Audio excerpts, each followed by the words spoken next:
Haven't done a video for a couple. I think it's probably been close to a week. Not sure I have a whole lot in particular to say, but all this World Cup stuff, I'm loving it. Not just because I love the sport, I think it's a ton of fun, but man, the crowds that are coming from overseas, outside of the area, all the fun stuff that they're doing. I'm living vicariously a little bit through them. It's just so fun, all the stuff you see. I mean, the Dutch and their silly song. Hopefully they don't take offense to that one, but it's silly, it's fun. Lynx Rex. I had to go look that one up.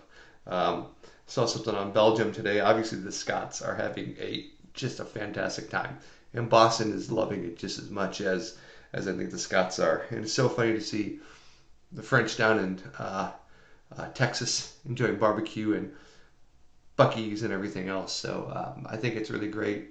It's kind of heartwarming, right? Because we hear a lot about how bad we are, and we're no saints. Don't get me wrong, but it's really really comforting to see people coming here and being like, man, this place is actually pretty cool. America is beautiful and it's right. America is beautiful. We got so much stuff going on here. It's great. Um, I think I heard one guy say we need to stop giving Americans or calling Americans uncultured just because they've never left the United States because they can just go to a new state because it is so darn big by comparison. So, I do think people need to travel outside their own country, but I also think that there's truth to it. There's so much, so vast, so big that you can kind of encompass almost everything here to some degree. And I just, it's really really cool seeing it. I'm so used to hearing how bad the United States is, how bad we are, how fat, how annoying, how obnoxious, etc. And so it's really warming to me. I like it a lot, actually. I've seen a lot of the videos of it, and of course, I just love seeing the fans and the good side of the soccer. Everyone's having fun. Someone's got to lose, unfortunately. Well, I guess tie at this stage, but in general, everyone's just having a good time and enjoying it for what it is, which is a sports event, and that's what it should be. It should be no more than that. Unlike the Knicks, which is just a sports event, but some of the rioting and stuff you see on the streets of New York is mind-boggling. Why they would do some of that stuff, but teach their own. So anyway,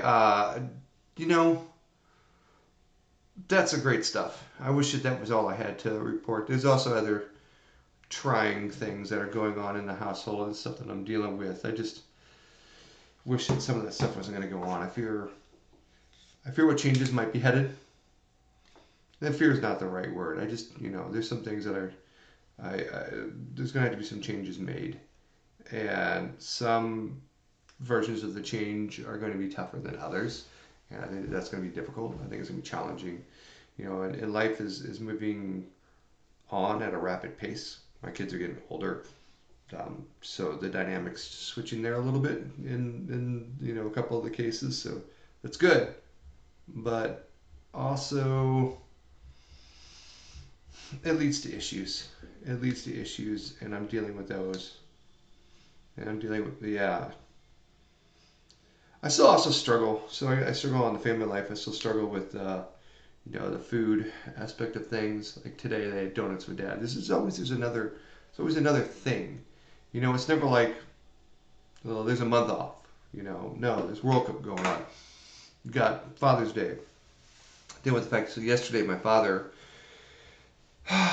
It was the 1 year anniversary of his passing, June 18th, and I wasn't able to get out to the grave because there was just work and my son's graduation ceremony for hockey, and I think my father would agree with me that would probably take precedence because I can go see him anytime. So with Father's Day coming up, which is the last time I actually saw him while he was alive, I think that actually probably makes more. And I think I'd rather remember that more so than the day he died. More just remember him as my father and, all the good times. Of course, the last time I didn't know, obviously, that Father's Day 2025 was going to be the last time I was going to see him. But I think maybe that's a little bit more significant. So I'm going to go out to the gravesite and see him then. But, it was a little bit emotional, I'm not going to lie. Like, I definitely thought about him probably a little bit more than I normally do, which is good and expected. Um, you know, I don't know. I wish things weren't all stacked up at the same time. You know, things just all want to hit. There was going to be potentially something else going on the same night. Like I just, you know, we can have things a little bit easier. That's fine with me.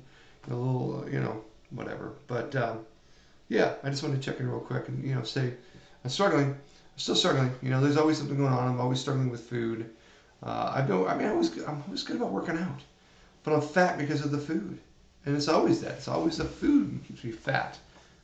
Which I can't blame the food. The food's not putting itself in my mouth.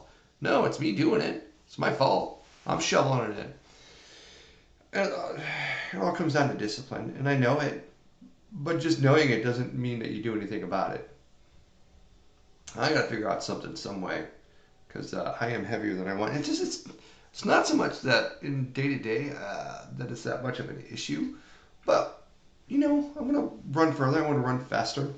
I still want to compete, and it's harder when you're 30 pounds, up over where you were. And I wasn't skinny to begin with. I was just skinnier. So just working on. I struggle. Right, those are my struggles with today. For today, but I'm hoping that if anyone ever sees this, they can relate and it helps. Letting you know that you're not the only one out there dealing with it. I definitely am, and I know that there's tons of others of us who are. So get after it, feel better. Try to do better, right?